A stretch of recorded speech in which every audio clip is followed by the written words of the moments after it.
What do you see men and dads suffering with the most? I see this gap between where men want to be and where they currently are. And they just don't know how to get there. They do not want to ask for help because if I ask for help, especially, being a father and a husband is extremely important and intimate to a man. It's the most important thing to them. I said to him, I said, I'm half your age. I'm actually twice size right now. And you get one shot. And I'm going to unleash the burden of the 30 years of trauma that I've carried. They'll have to pull me off you.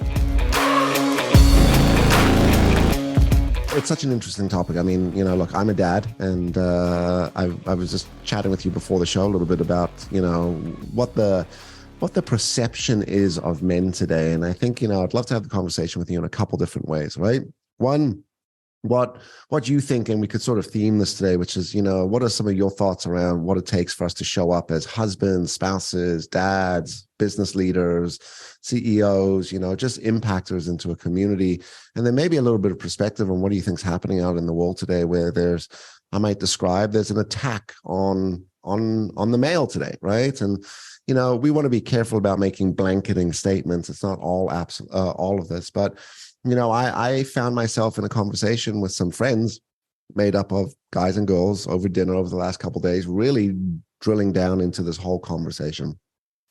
So, Larry, why don't we start with a little bit of this? You wrote this book called The Dad's Edge. Start.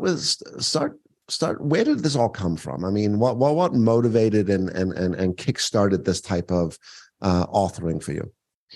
I wish I could say it started off with, a beautiful epiphany and the stars were aligned and the sun was shining bright and, things were just suddenly kind of like fell into my lap, but it was disastrous to say the least. I mean, I grew up without a father figure really in my life for half my childhood. The other half was spent really with a toxic father figure. And it was a revolving door of men. I would say for basically my whole childhood, revolving door of men. My mom was either married to, or they were living with us, or she was dating. My mom was married a total of 3 times. And every guy she dated was pretty much the same guy, just different face, different name. A lot of partying, a lot of alcohol, typical run of the mill stuff like that. But the interesting thing was this. My mom was actually married 4 years before I was born. And then after I was born, my mom and biological father got divorced, like shortly thereafter, like 9 months. And then he was gone after that, like just left. And but I think I don't know exactly what happened, but I believe that the divorce was pretty bad. And I don't think my mom wanted him around either. So I don't know the whole story. So full disclosure, I don't know all the details. Yeah. But I did not have a father. And I remember being 4 years old. I remember like literally being in preschool. I remember men coming to pick up their kids from school. I knew what a dad was, and I knew I didn't have one. Mm-hmm. Didn't really make a difference to me though. I didn't feel like I was missing out on anything because in my 4-year-old mind, I thought moms go out and they find dads. Right. And my mom just hadn't found a dad yet. So that was fine. It didn't bother me. But my mom did meet a man when I was 4. They got married, and it started out really cool. I was like, oh man, that's cool. Family complete. Right. And he was very, very cool. And when he was sober, very, very nice. But when he drank, it was an absolute nightmare. And there was a lot of crazy stuff that happened, a lot of beatings, a lot of words, a lot of, him and my mom beating on each other, and a lot of crazy stuff. And by the time I was 10, they'd been married for 6 years and they got divorced. And there was a part of me that was relieved they got divorced. And there was a part of me that was heartbroken. I lost my dad. My last name is his name. He actually adopted me. My biological father signed over parental rights. I didn't even know I had a biological father. Had no clue. Right. Once my mom and dad got divorced, I started asking questions. I'm like, wait a second. I was like, this guy didn't come in until I was like 4. And I know about the birds and the bees. So where did I come from? I started asking my mom, and my mom told me. She's like, I was actually married before him. And had no idea. And so as fate would have it, I can go into detail if you want, but it would be a longer story, which would, I ran into my father by accident when I was 12, my biological father. And it was cool, man. I was obviously nervous and a very surreal experience, but at the same time, I was like, this is really cool. I was like, and he lived 3 miles from us. So he was married, had a son, a 2-year-old son, another one on the way. And he came to my Little League games. We hung out pretty much every week. I saw him pretty often. I was like, this is so cool. Well, about 5 months into the relationship, he kind of just started getting distant, and it just felt like he was sort of pulling away. And I remember one day picking up the phone, being 12 years old, and I'm like, hey man, like what's going on? Not really sure what's happening here. Like, is everything okay? Like, and I probably asked that in some 12-year-old way. And my dad just, I can't remember exactly what was said, to be honest. I just remember the end of it. And the end of it was we had parted ways, and I was devastated. And I really fell into a dark place, and I overate, became really overweight, and I actually failed the eighth grade. I think you have to try to do that. I had to do eighth grade twice, turn my life around. Went to high school, went to college, married my college sweetheart, got into medical device sales, successful career. Everything was going great. Pregnant with our first kid when I was 30 back in 2005 at a Starbucks in St. Louis here, having a business meeting. And who came walking in for his morning coffee? My father. Wow. And it had been 18 years. And you hadn't seen him since you were like 12. No, hadn't seen him. That's a mind fuck, man. That is, I mean, talk about the psychological impact at 12 years old going through that again. And as you were telling the story, I'm just thinking like, he's gone and he's got another family, and, he's got, two other sons, right? Do you know what his relationship was like with them? And do you remember sort of what that feeling or that thought you had about that? Like when I was 12? Yeah, 12 or even now. Yeah. Oh yeah. Well, sure. So yeah, the interesting thing is that my dad and I have a relationship now to this day. We have for the past 17 years since I ran into him that day. I have two younger half brothers, which by the way, I'm insanely close to. My youngest brother in particular, we're crazy close. And it's been a blessing. My dad's still married to the same woman. They've been married for 40 plus years, but like going back, my middle brother was 2, and my youngest brother, who I'm tight with, wasn't born yet. So they didn't really know. Obviously my 2-year-old brother didn't know what was going on. But the psychological impact was big for sure. Right. And yeah. Right. And do you think this, have you ever thought about this, which is maybe in his exercise or his effort to leave your mother, he blended that and left you as well. Like he wasn't able to separate the son from the mother that he left. And, the follow-up question to that is what's your relationship like with your mom? So let me talk about my dad first. So my dad, my dad was 25 years old when I was born. And I think he was probably 27, 28 years old when he signed over parental rights. And at that point in time, he had met the woman he's with today, married to today. And I've asked my dad and I have had one conversation about it, maybe 2 over the past 17 years, and we're keeping it at that.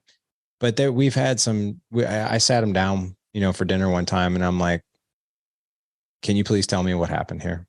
Like, I want to talk about this maybe once, and that's it. And his explanation, although wrong, right, it also made a lot of sense. He's like, worst mistake I ever made. He was like, I was a kid, 28 years old, Larry, you don't remember it, but I hung out with you until you were like 2 or 3. He's like, you don't remember. I don't remember that. Right. He's like, but man, you didn't want to be around me. You want to be around your mom. Like every time I came to pick you up and stuff like that, like I wanted to be around you, but you cried. You didn't want to be around me. You want to be with your mom, and rightfully so. You were with your mom the whole time. And he's like, I felt like I was kind of putting you through hell, to be honest. Like this little kid just separated from his mom and doesn't understand what's going on. He's like, and then your stepdad came along. Your mom met your stepdad, and they were dating, and I knew that they were going to get married. And to be honest, I actually thought that signing over parental rights was the most selfless thing that I could do, because I felt like it was your shot at having a father and a home and that kind of thing. And it killed me. He's like, I'll never forget that day. I think I cried for 24 hours straight. Yeah. He's like, but I did it, and I still regret it. I shouldn't have. But I think that's what was going on for him at the time. Right. Now when he left again at 12, that one did not sit well. But his explanation was, hey, that was a really tough time for me as well. I was trying to start over, 2-year-old, another one on the way. Me and your mom were kind of, at each other.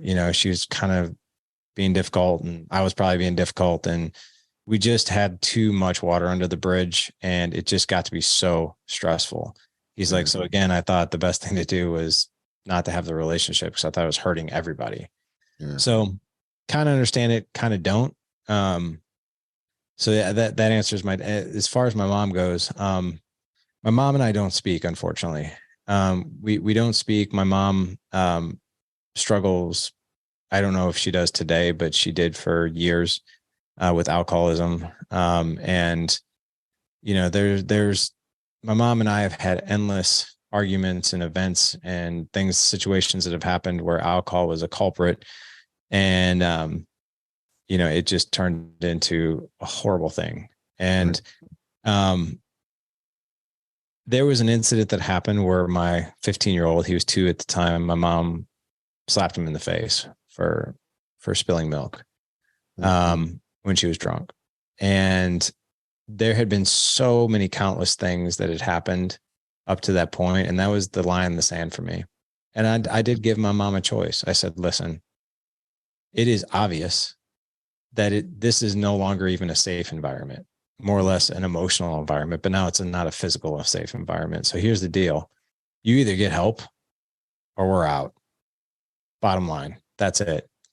And my mom called me every name in the book, how selfish I was being and how horrible I was of a person that I would do that. And I'm just like, well, that's the deal. You've been drinking for 25, 30 years, and this has finally come to a head.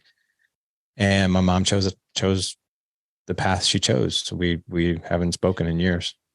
Wow. The story you tell about your mom, it's one of these examples where if you look at these two parents, right, mom and dad in this particular case, the perception might be dad left and dad this and dad's the bad guy and dad. And, it's a little bit of the challenge that we have in today's world, right, where there's this attack on male. And I mean, just hearing you tell that story, I think I was thinking, what would I do in that situation? And it makes a lot of sense that why his brain actually went to a place of like, I'm not doing this for me, I'm doing this for him, and I'm doing this for my son. And what a tough thing for him to go through at that point. I had a very rough relationship with my father. I grew up with a father that alcohol wasn't so much of the issue, but he was a very violent, aggressive man. It was very physically traumatic and emotionally traumatic. And, for years it was insane. If we look at us kids today, the joke is like, we're a little all messed up from that, right? Now, my father passed in 2012 suddenly. And the story behind him was I hated the man for years and years and years and years. And I ended up having to work for him when I was about 20. And this was the worst thing in the world. This is how I got into the industry and the business, right? And I remember thinking like, man, this is a guy that teaches all these people how to just be amazing human beings, how to communicate, how to deal with their emotions. I watch him with clients and friends, and like, this guy walks on water, but when it comes to his own family, when it comes to his own children, when it comes to his own spouse, he's a complete nightmare. Now, he was a very tortured soul and, had his own sort of issues and stuff like that. And as I began to work with him, that's when I developed a relationship with him. Without the business, there was no relationship. And fast forward this entire conversation, I'm early 30s. He gets diagnosed with cancer. He goes off for treatment. I said, I'll run the company. I'll step into your role. I'll do it, right? Fast forward that conversation, the business was in not the best position financially. And he came back and beelines in the office. And the first thing he says to me, he's like, you fucking ruined my business. And I looked at this man and I was like, are you kidding me? Like, what I've done in the last 6 months is move this business into a way better financial position. You should have seen this thing 6 months ago. And it blew up and I quit. And I said, I'm done. I said, for the first time, I'm done. He got nose to nose with me, face. He's like, I'll kill you. And all physical. And I remember saying to him at this point, I'm not, again, early 30s. I said to him, I'm half your age. I'm actually twice your size right now. And you get one shot. And I'm going to unleash the burden of the 30 years of trauma that I've carried. And they'll have to pull me off you. So that was it. And at the time I was working with a coach, and this guy walked in and the hand comes on my shoulder, and I turned around and it was my coach. I forgot that I had a coaching session. And he says, let's get out of here. And we left. And I went to a Starbucks, in the midst of Starbucks, snot bubbling, bawling my eyes out, like 30 years of just coming out. And I quit the business. I quit everything. And in this happening within the first 2 weeks of the situation, he gets re-diagnosed with cancer and he's given 12 months to live. And he literally lived 12 months to the day. And on his deathbed, he looked at me and he said, look, I know I was never the best father. I never was the best father. I could have maybe done a lot of things. And if there's things that you need to tell me, if there's things you need to say now, now's the time, because I'm not going to be here, right? And as I'm sitting here and I'm building up, and I think, and I look at this frail man who is literally dying in front of me. And I made that decision in that moment to let it all go. And I was like, look, you know what? You did you. And in a lot of cases, they were good. And, I appreciate everything that you did. And I let it all go. And one of those things that I've tried to do as a dad now is do everything to not turn into this man. And it's hard. It's really, really hard because, when you grow up in a certain model and you grow up with a certain genetics, there's a very strong exercise in managing this stuff, right? So you're a dad now, right? I mean, what haunts you as a dad? Do you ever find that maybe, do you ever have those fears of making mistakes and slipping in and doing what like your dad did? Or does that ever cross your mind or no? Doing what my dad did, no. I will tell you one of the things I had the pleasure of interviewing Chris Gardner. Do you know who Chris Gardner is? Pursuit of Happiness. Yeah. Yeah. Awesome dude. A lot of people actually don't know him by name. You say Pursuit of Happiness and like, oh yeah, that Chris, right? I had Chris on the podcast, and he came from a really crazy home. He and I have a lot in common, and it's one of my most favorite interviews. And he said, and you just gotta love the way he talks. He's like, Larry, I knew from 12 years old that when I had kids, my kids would know their dad. And he's got the most contagious voice you've ever heard and the most contagious laugh you've ever heard. Right. And I remember I was like, I looked at him and I was like, oh my gosh. I was like, that's crazy. I was like, because that's when my dad left the second time. And I remember being 12 years old and literally saying to myself, my kids will never go through this ever. They never will. Right. There's something fascinating here. Yeah, I will never claim to be a perfect dad. That's impossible. I make so many mistakes. It's ridiculous. I fall flat on my face all the time. The one thing that is probably is my saving grace is I'm very humble and I'm quick to apologize and I'm quick to repair. What I'll tell you is before Dad Edge and before going on this journey of learning, my situations of success were probably my batting average. Like when I had interactions with my kids and family, was probably 300 at the most. Every interaction, I had 3 good ones, maybe 7 mediocre ones, or even bad ones. Yeah, I would say that's shifted now to more like 700, right? So the batting average is better, but it's not perfect and never will be. But what I'll tell you is I had a great podcast guest. His name was Figs O'Sullivan. Fantastic guy. Licensed family therapist. And he said, the beautiful things about relationship is not executing it perfectly. It's in their repair. So mistakes are going to be made. Feelings are going to be hurt all the time. He's like, but it's in that repair that adds their credibility back to the relationship. And I was like, oh man, because sometimes I have to pinch myself because one thing I will tell you is we are a tight family. Yeah. Definitely not perfect, but we are tight. And especially my kids, we're really tight. And sometimes I scratch my head and I've even asked my kids, I'm like, because my kids will say most incredible things. They'll be like, I love my life. And I tell my kids all the time, I'm like, you have no idea. Like that makes me want to cry when you say stuff like that. I was like, why do you love your life? And they're like, why wouldn't I love my life? And they're like, and we don't spoil our kids with material things, but we do spoil with them with affection and support and safety. Right. And even my son, who's 16, he'll be like, you're an awesome dad. I was like, you're too kind. I was like, I think we all know that dad falls flat on his face. He's like, yeah, but you always come back and you always, if he's like, but you do better than not. But the thing that I'll tell you is that, I had a conversation. It's kind of an interesting story. I had a conversation with my 15-year-old, and I think this will really hit this point home. My 15-year-old and I were getting ready to go over to my dad's. The whole family was, but my 15-year-old and I were in the kitchen and we're getting ready to go to my dad's for Christmas celebration. And my kids know everything about my background because they've asked questions. I haven't spilled it on them, but when they ask questions, I tell them. Mm-hmm. And my 15-year-old stoic, athletic, kind of a tough guy, but also a marshmallow. But we call him the observant ninja because he sees and hears all, and he just sort of takes it in. And he won't say anything unless he truly wants to say something or mean it. So when something comes out of his mouth, he's been spewing on it for a while. So we're sitting there in the kitchen and he goes, "Are you excited about going over to your dad's today, to grandpa's house?" And I'm like, "Yeah."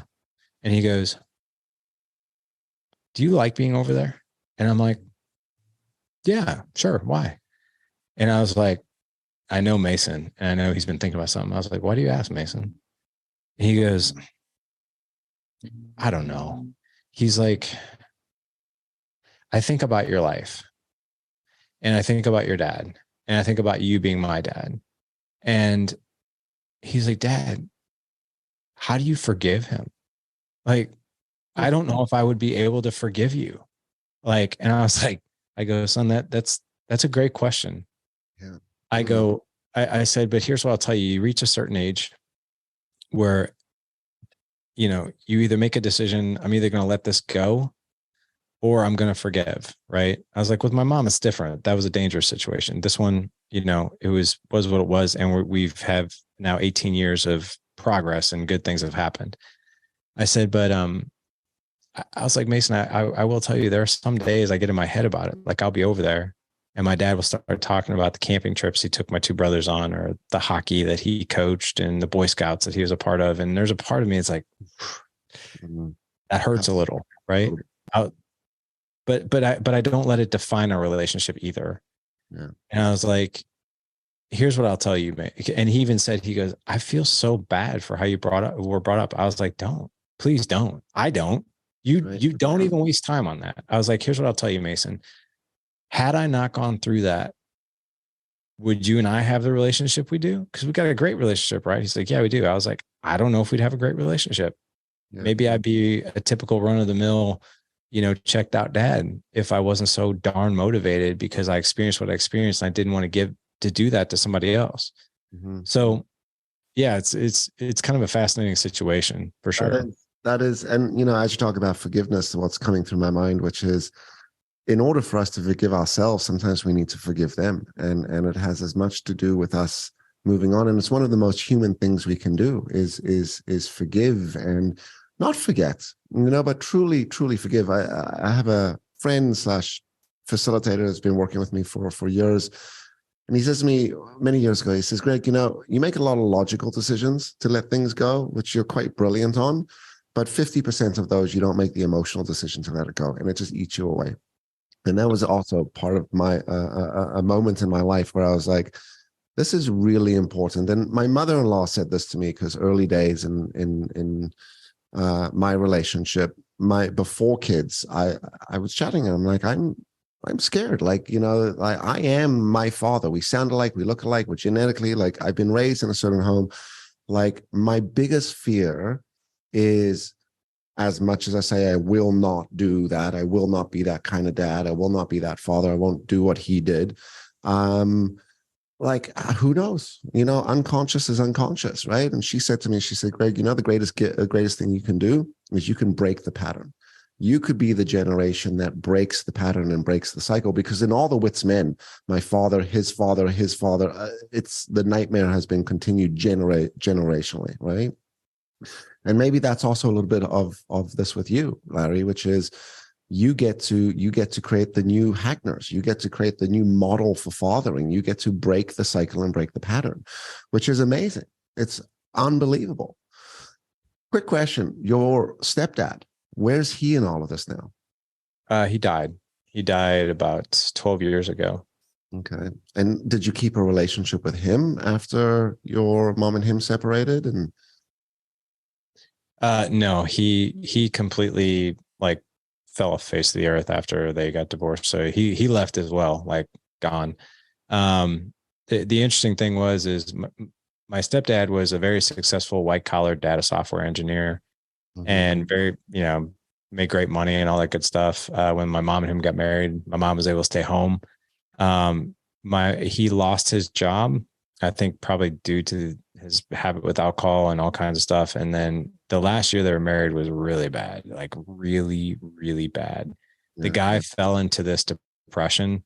And I remember being like 9, 10 years old. And I'm like, oh my God, like what is happening? Like he would go downstairs in our basement. And I'm talking like the cold tile foundation floor. He would sleep down there all day long on the outdoor patio cushions on the floor in a coat. And I remember I would get so concerned about him. I'd even ask my mom and be like, has he eaten today?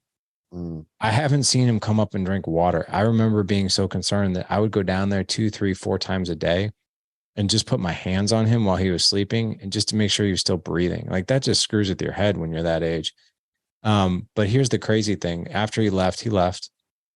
It was about 11 years later, because I was 21. I was in college, and I was home for just like, I think Thanksgiving break or something like that. And I was dating this girl. We were dating for a very short period of time. And me and this girl went out on a date, and we were with a group of people, and we went to this bar. And who was checking IDs at this bar door? My stepfather.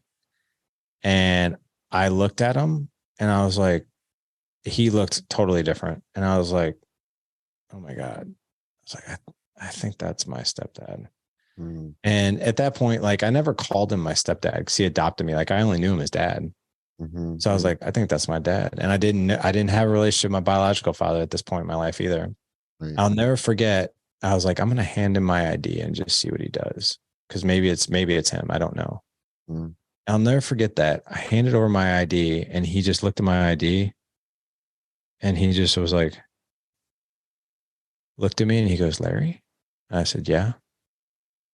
And he goes, oh my God, how have you been? And I'm like, I thought that was you.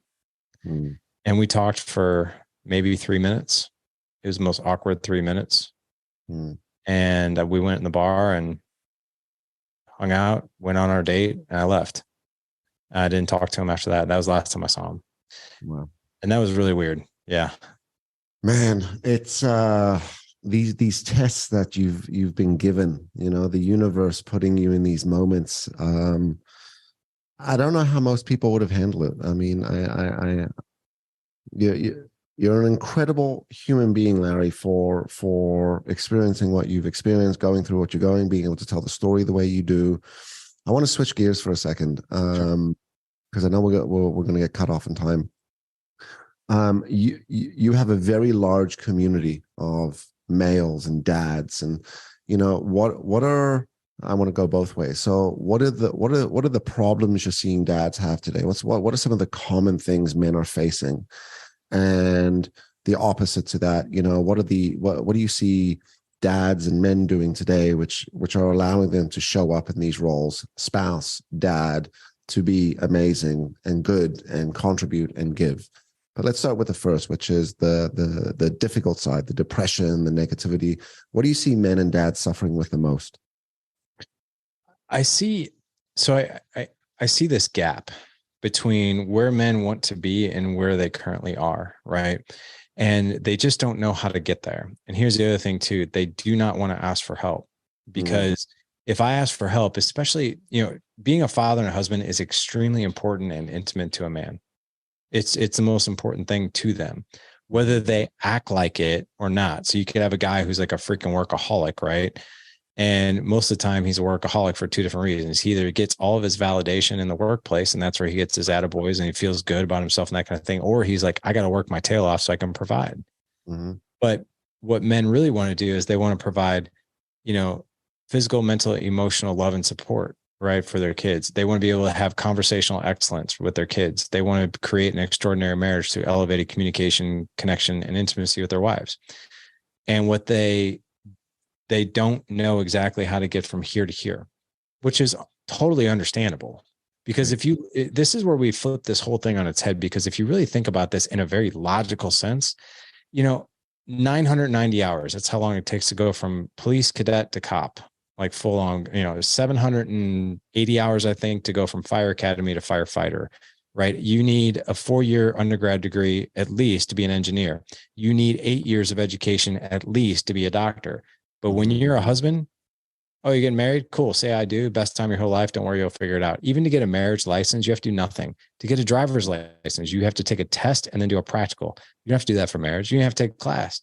Right. Same thing for parenting. So when it comes to parenting and marriage, we do nothing. And it's not that we don't want to. We don't know where to start. Right. And there are so many moving dynamic pieces and parts that you just get tripped up and overwhelmed by the whole thing. You're like, well, I'll just keep doing what I'm doing. I'll just keep winging it. And, good is okay, right? Even though men, you ask any man, do you want to live a legendary life? Like one where you left it all on the table, no regrets whatsoever. Like you were in it. Hands were dirty, right? It was awesome. It wasn't awesome all the time, but how you lived with everything you had, that's what was awesome. And they're like, yeah, that's what I want. Are you living it now? No. So it's really for men to be like, that's what, number one, they have to say, that is what I want. And then you have to check your ego at the door and be like, what do I need to learn to do that? And that's how you get started. And you were hitting on some of those topics, but let's go back there. So elevated communication with your spouse, describe that for me, and also the piece about the kids. Yeah. So when it comes to communication with your wife, I think it's really cool to just complement the differences between how men communicate and how women communicate. Like the world is where it's at today because men are phenomenal problem solvers. That's what we do. And we contribute to the world in such a way. And we communicate in that way. Like if I were to come to you and just tell you about something that's going on in my life, it's not because I want to vent to you. I wouldn't waste my time, breath, or yours. I'm coming to you because I'm like, hey, Greg, what do you think I should do? Like, I need advisement. I need you to help me. Otherwise, we wouldn't waste time. When it comes to our wives and the communication, they're communicating not because necessarily they want their problems fixed or they want solutions, or they want connection. They want to be seen, they want to be heard, and they want to feel safe. Those are the 3 needs of a wife: seen, heard, and safe. When a man is interacting with his wife, that's not necessarily how he's operating, but he's doing that out of love, right? So if his wife is frustrated with something, the first thing he wants to do is take that frustration away because he loves her. And the wife is like, you're not even hearing me. Well, yes, I am. I'm telling you how we could solve this. No, that's not what I need right now. Well, what do you need? I don't understand. Well, why don't you understand? And then we do this dance and then we argue. So I think we teach 10 different skills within marriage communication alone. One of them is being a more empathetic listener, using generative questions, creating an environment of psychological safety. Those types of things. I just named a few of them, but those types of skills, those are tactical things that a man can learn, that when he's having a conversation with his wife and he wants to elevate communication and connection and intimacy, he can use these things. He can leverage these things and he can communicate differently. That's going to elevate the relationship. Cool. Super cool. As you're describing, we have a little bit of a different, we call them different things, but we teach these same type of communication skills when it comes down to leaders in an organization, right? Because without that, everything else fails. The danger in misunderstanding is it becomes the road or the path to this complete disaster and can take us down to a place where we don't want to be, where it's hard to come back. Talk to me a little bit about, what did you define for your kids? I'm missing, you said elevated communication with your spouse. Was it excellent communication with your kids? It was. So I think with kids, the most important skill that a man can learn is creating an environment of psychological safety. And creating an environment of a psychological safety, the easiest, most layup way to describe this is, if you've ever been told by anybody, I don't know what is it about you, but I feel like I can tell you anything. You're creating an environment of psychological safety for somebody else. Or if you say that to somebody else, that person created that for you. Psychological safety is communication between 2 people where it's free from blame, shame, pain, and guilt. So I think all of us were kind of grown up with like, hey, how'd you do on the science test? I got a D. What do you mean you got a D? Didn't I tell you to study? What's wrong with you? Come on. We don't get D's in this family. Right. That's decimating psychological safety. If you want to improve psychological safety, you need to be ready for things like that. So like, hey, how'd the science test go? I got a D. Oh, okay. Tell me more. By the way, I bet that took a lot of courage to tell me that. Tell Right. me more. Right. So that it's inviting someone to share what's going on, right? The other thing too is when my kids tell me something like that, there are times where I lecture, but it's minimal, like minimal. I'm a fan of asking questions, and you can actually improve psychological safety by asking questions and doing it in such a way that makes them feel good. So like if my kid tells me he got a D, I'll be like, oh man, I bet that took a lot of courage. Tell me that. Tell me more about that. And they'll be like, well, I didn't, they'll give me the excuses or whatever. Be like, okay, well, let me ask you this. If you had to study, prep for this test all over again, what would you do different? And then they're laying out exactly what they would do different. And then I just say, okay, well, when's your next test? Yeah. Be like, oh, it's in 2 weeks. Okay, well, based on the information you shared with me, what would you do different getting ready for this test?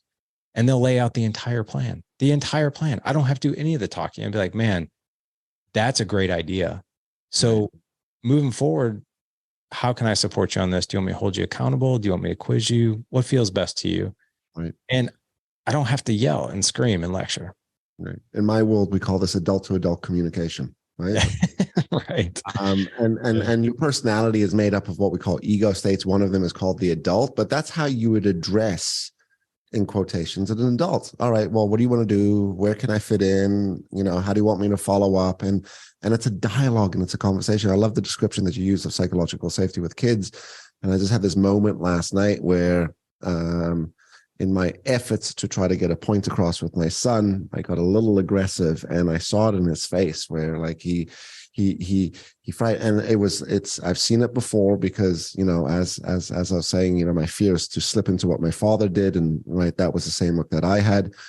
And I instantly caught myself and I'm like, oh, I can't do it. And I'll tell you why I did that. Actually, my wife is away this week, so I'm solo parenting. I've learned to say not babysitting, but solo parenting. And I was like, oh my God, like he's not going to have mom to go and like, lean into and feel that safety now, right? Because dad got a little aggressive. So if I don't switch this right now, this poor kid's going to go to sleep and he's going to be all fucked up and stuff. And it was this moment of clarity, and having this conversation with you today has really doubled down on that. So I thank you for this conversation personally, because I've taken a lot out of it. As a reminder and also a responsibility that, I got to do a little bit better when it comes down to being a dad. I've got the tools, I've got the skills, I've got the motivation, I've got the ability. Like there's nothing.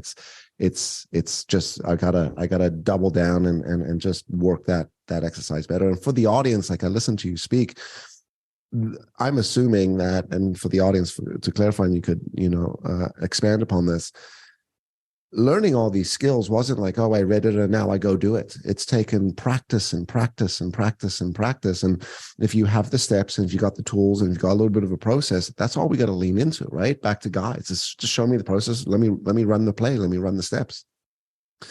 The other thing that I was listening to is with kids in sports, the biggest failure that parents do when it comes down to the kids in sports is they coach their kids, right? Oh yeah.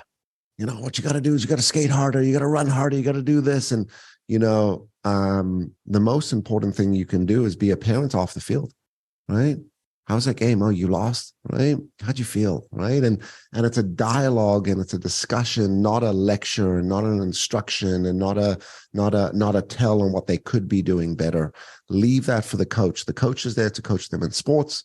The dad or the parent is there to be the parent after the sport, right? Agreed. Can I add just one thing to the coaching thing? Yeah. We made the mistake with our two older ones of coaching from the sidelines a lot. And what I can tell you is that does nothing but hurt the relationship. When I am of the belief, and I have been now for years, the coach's job is the coach's job. My job is the parent. So when the kid gets in my car after an event or whatever else, like, hey man, what was your favorite part of the game? Correct. And then just getting them to reflect on some of the favorite parts of the game. And if they want to talk to me about things that they want to improve upon, I leave that to them. And I always leave the invite there. I'd be like, hey, if there's anything you want to talk about, like anything you're concerned about, like I'm totally all ears for you. And I'll just listen if you need me to. Otherwise, man, I just, and even when the kids come off the field and they're ashamed, like, oh, we lost. And I would be like, yeah. I was like, you want to hear something funny though? I was like, I know this hurts right now and it feels horrible, right? You see, validate the feelings, right? And you're like, yeah, it feels horrible. I was like, you want to know something funny?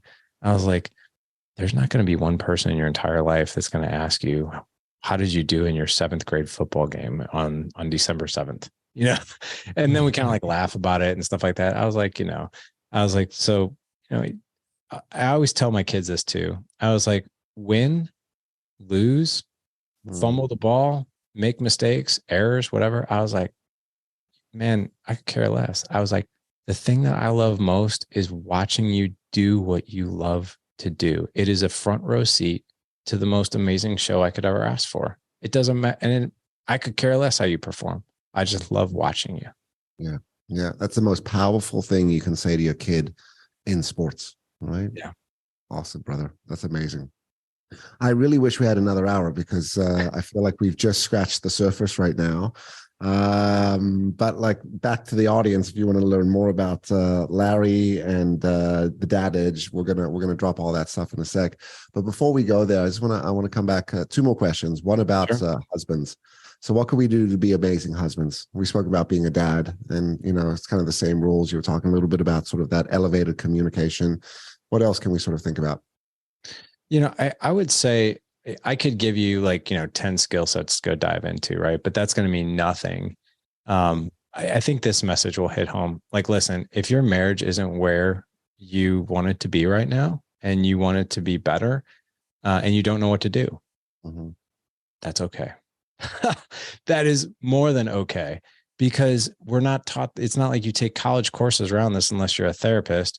And it's not like somebody pulls you aside and be like, hey, son, let me tell you about using the proper voice tone and generative questions with your wife. We don't do that. So I would tell you that if you don't know what to do, that's fine. But here's what I'll tell you to do. Step into learning, right? And be okay with stepping into learning, right? Nobody ever got good at anything without learning first. So if you don't know what to do, it's not your fault. But here's where the tough love comes in. If you don't do anything about it, that one is on you. Right. So do something about it.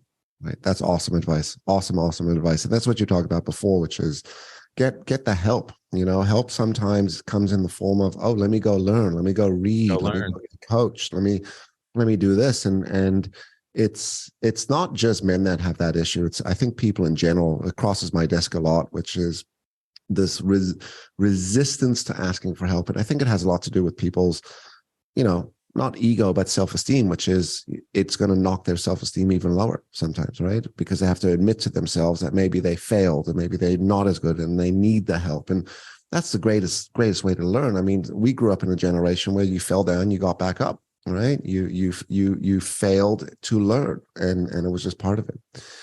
By the way, just a segue. Have you ever seen the video, It's Not About the Nail? I love that video. It's like I show it all the time to our community when I'm teaching a lesson, especially with emotional labeling, which is just simply stating out loud what you think she feels, right? And you see it in that video because I've seen it 1,000 times. As soon as he's like, that sounds hard, right? And you see like the pain in this man's face of like, I think I'm saying what you need me to say, but yet I just want to rip that thing out of your head because I know it'll take the pain away. Right. So it's pain. You see the painstaking experience on both ends. Like the woman wants so badly. Can you just understand me? Just listen to me. Just hear me. And he's like, I just want to take the nail out of your head because I love you and I don't want to see you in pain. So that's the best. It's great.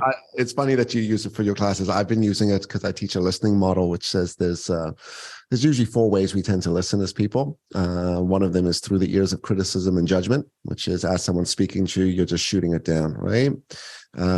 Most of us tend to listen through the ears of minimizing. We want to minimize the issue. It's okay. It's just a game. It's just a football game. Don't worry about it.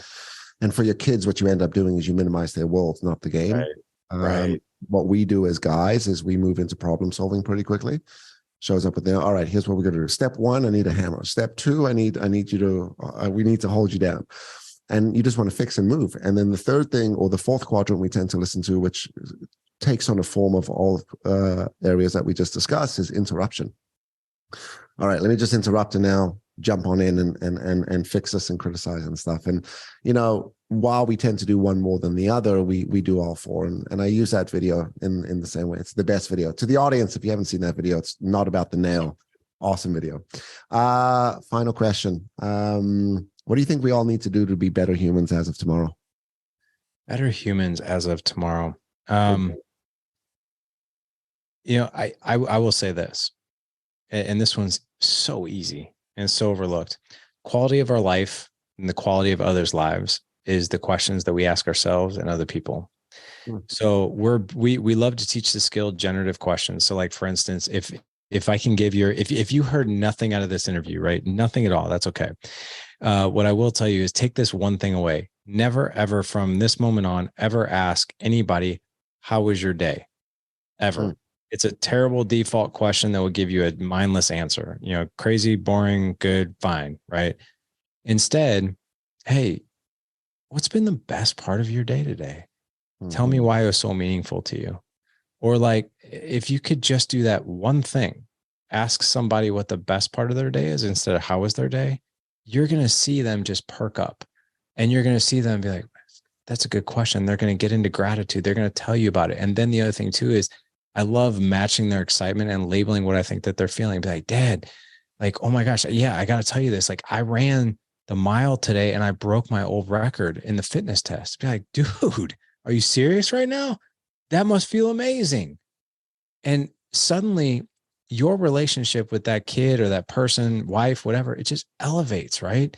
Elevates because you're interested in their life and you're matching their energy. And you're not doing this from a manipulative standpoint because you want something. You're doing this because you care. You're doing this because you love them. You're doing this because you want to improve the relationship. And that feels good on their end. And man, does it feel good on my end too when we're talking like that versus like, how's your day? Fine. You got any homework?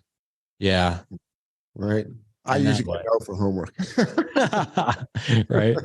Right. But my kids are much younger. That's amazing. Larry, if the audience wanted to find more about, if they wanted to join your community, if they wanted to come and do some of your programs and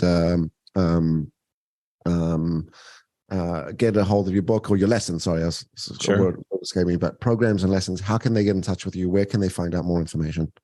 The best way is thedadedge.com. We have all of our podcasts, free resources there too. We got some free video trainings too on how to be fully present with your kids and marriage training. The generative question, I have a free training on that. It's called 25 Intimate Conversation Starters. It's there too. As far as the mastermind, the alliance, if you want to go to thedadedge.com/alliance, we require all men to fill out a quick application so we can get to know you. And also book a quick call with us so we can really get to know you and point you in the right direction. But that's the best way. That's amazing. That's amazing. And we're going to put all of that in the footnotes. Larry Hagner, nice to have you here, CEO of The Dad's Edge. And once again, it is edge.com. We'll make sure that's all up there. Brother, you're the man. I really appreciate your time. Thank you for being here. Thank you so much for having me. It's awesome. All right. To the audience, if you like today's episode, don't forget to like it. Don't forget to subscribe. Don't forget to share. Go check out Larry's Dad Edge, and we will see you next time.